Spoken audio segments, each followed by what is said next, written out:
My name is Sean. Like father, like son, they say. Dad was a drunk. No bones about it. He drank everything. Rubbing alcohol is super cheap, eh? And has a high alcohol content. He wasn't a happy drunk neither. I remember getting punched when I was about 4 years old. But he was my dad, you know? And when I was hanging with Dad, then I was drinking and fighting too. That's what he taught me. A slow way to die. When he wasn't working, yeah, when was he? We'd hang out, sleep on the street, and go to our place for breakfast. They never turned us away, no matter what sorry state we were in. I'll never forget that. My name is Shirley. I grew up in Port Alberni with 2 brothers and a sister, and an abusive mother. I remember being 10 years old and feeling like, why doesn't my mother just kill me? After she beats me, I'm pretty much dead already. Why doesn't she just kill us all and get it over with? At age 11, I stole beer from my mother's boyfriend to get drunk in the bushes with friends.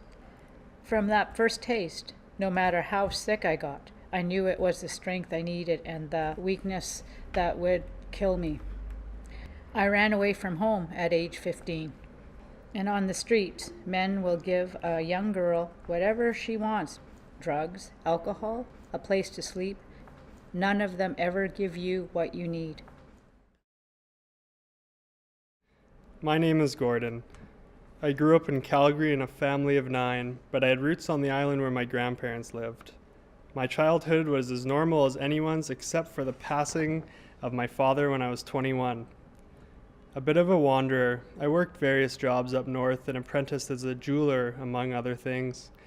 When I moved west, my younger brother and I lived on a boat for a couple of years.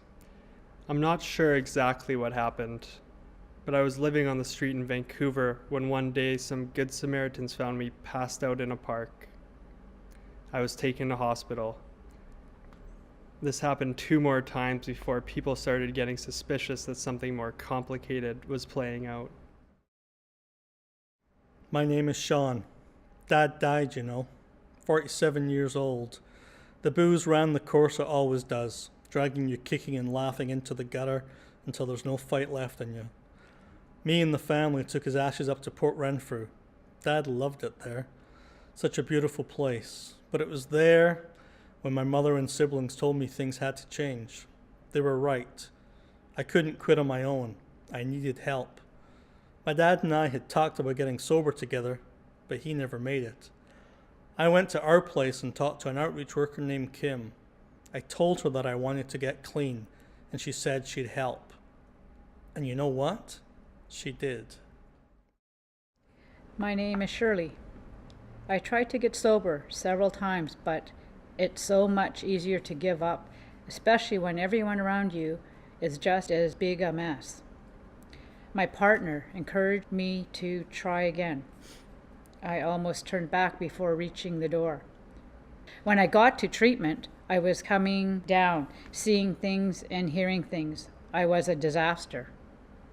Of course, I wanted to blame everybody but myself, but then I began to dry out and absorb what the counselors were saying about forgiving myself and others. The trauma and the loss in my life has been enormous. 4 brothers dead, a broken marriage, a dad who died of alcoholism. I thought I had nothing to live for, but I was wrong. My name is Gordon. The 3rd time I was found passed out, they committed me to hospital. I was there for 6 weeks, but it wasn't until I moved to Victoria that I was officially diagnosed with schizophrenia. Some people freak out when they're diagnosed, but for me, it was like a light came on. I started coming to our place for dinner because the biggest task I could handle was something as simple as having a bath. Our place became somewhere to drink coffee, hang out, and smoke. A place to think. I did all right for a while. I was housed, had a steady job, and life was stable. But when another major episode hit, things quickly changed. I spent another 5 months in hospital. My name is Sean. I got sober when life improved. I went to our place and they saw how I had changed. I got offered part-time work and I snapped it up. Bob, the building manager, knew my history, knew I had suffered a head injury from falling down drunk, being beaten, and hit by a car. He talked me into applying for disability and going back to school to get a trade. Didn't know it was possible, and it was hard work, but I successfully completed a metal fabrication certification program. When I graduated, I landed a job at Viking Air in their sheet metal shop. I made a promise to Dad years before that when he was gone, I would quit. I'm proud to say that I've kept that promise. My name is Shirley. My reason for living is drawn clearly in the faces of my children and grandchildren. I need to be strong for them to halt this destructive pattern of addiction.